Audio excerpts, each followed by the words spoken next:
Yo, what is up, ladies and gentlemen? It's Cruise Gaming here, and today we're going to try to solo Giants B9 with just one monster, and that monster is the mighty Chow. Chow is the water dragonite, if you do not know.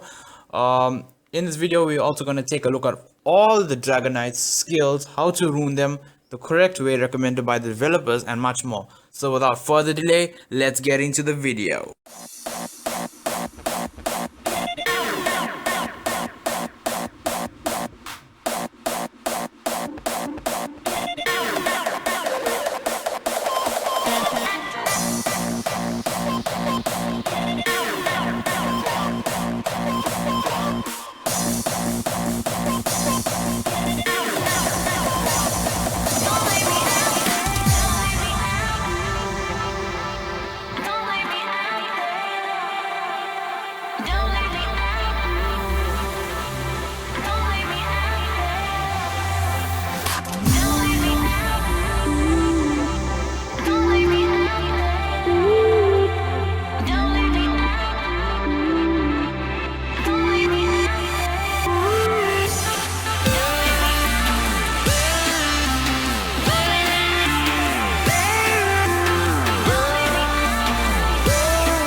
Okay, so this is the Chow basic stats, 31,000 HP. Speed is very useful in the dungeons because the giants don't have good speed. As you can see, all skilled up. I don't have the best runes on him. Those runes can be improved. I recommend when you're building him, you can also use Violent HP. Violent HP is also nice.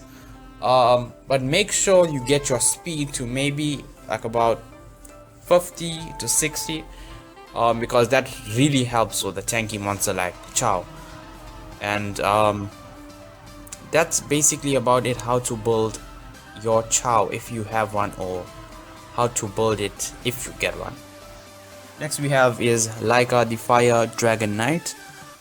The leader skill for Laika increases the defense of the ally monsters with fire attributes by 50%. Your attacks will no longer land as glancing hits. Additionally, when you're being attacked, you have a 30% chance to stun the attacker for one turn. I've seen this monster do crazy amount of stunning. That passive activates pretty often. It's very good. Channels a burning rage and inflicts great damage to an enemy. The damage increases according to the number of dead allies. Same as Chow. They have updated it when they had that previous update. They changed his skill to Laika skill.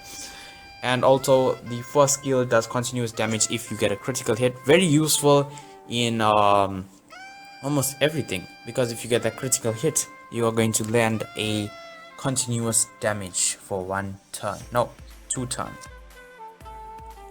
Okay, Rune Bull for Laika. As an early attacker, fatal, because this is an attacking monster. Either go with critical.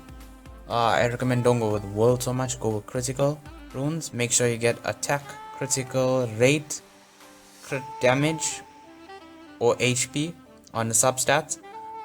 For an advanced attacker, you want to go with the rage in order to get that maximum damage when you crit. Make sure if you're going with rage, make sure you have these crit substats. As a violent attacker, you want to go with the best thing I say is go with Um, I think revenge would be good on it.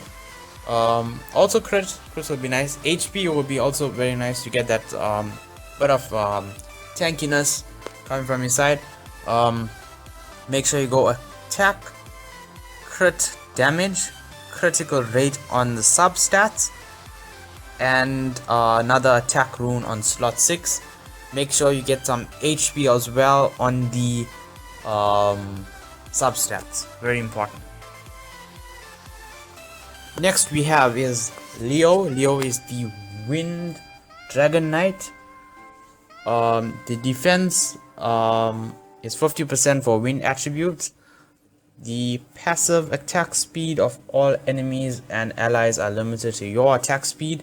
This effect is not activated on the boss monsters with the same skill. Activated on the boss monsters same skill. Decreases the enemy's attack gauge by 10% with an attack. So, you know, violence is gonna be one of the best things that you can put on this monster. The damage of this attack increases as HP drops. If your HP is below 30%, the enemy's defense is ignored. So before the update, as I was saying, talking about Chow, this was Chow's second skill. Then the last one is same thing as all the Dragonites. Every time you crit, you're gonna leave 2 continuous damage on the enemy. Okay, so the rune build for the Wind Dragon Knight, Leo.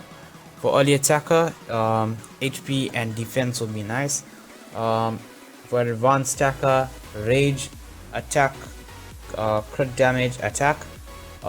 Get some HP on that. And for a violent attacker, go with crit. Get some HP and attack, and crit damage or critical rate will be good. HP is also very important on this monster.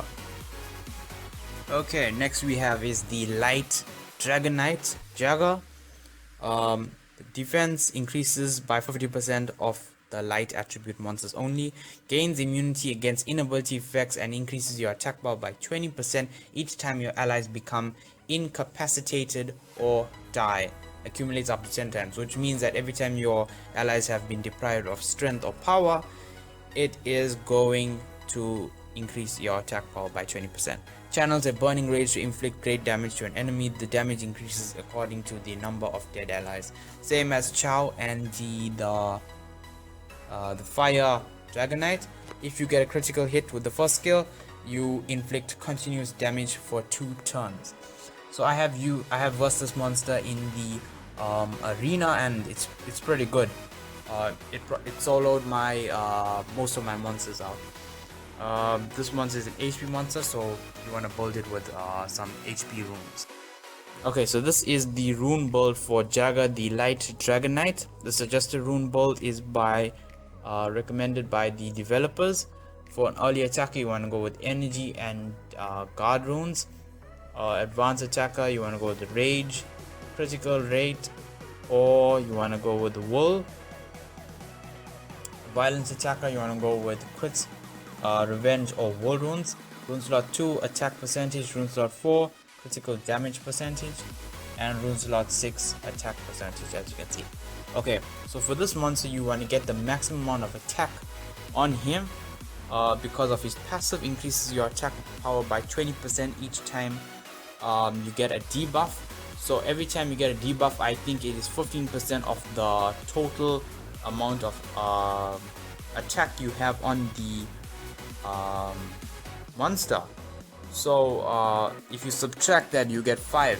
So every time you get a debuff, attack debuff, you're going to get 5% extra percentage on your attack.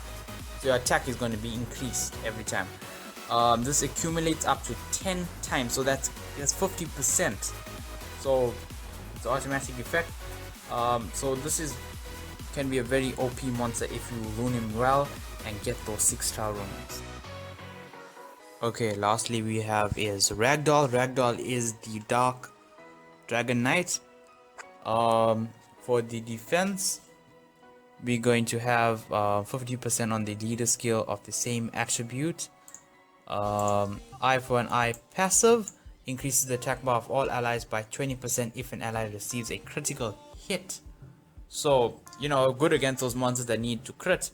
It's like, what's his name? Vertiheal. It's similar to Vertiheal. I think it's actually more better because every time the enemy attacks and they get a critical hit on you, you're going to increase all the allies by 20%. So if you don't have a Vertiheal, this can be very good. Torrent, the damage of this attack increases as the HP drops. If your HP is below 30%, the enemy's defense is ignored. Pretty useful, I say. As you can see, it's a support type monster.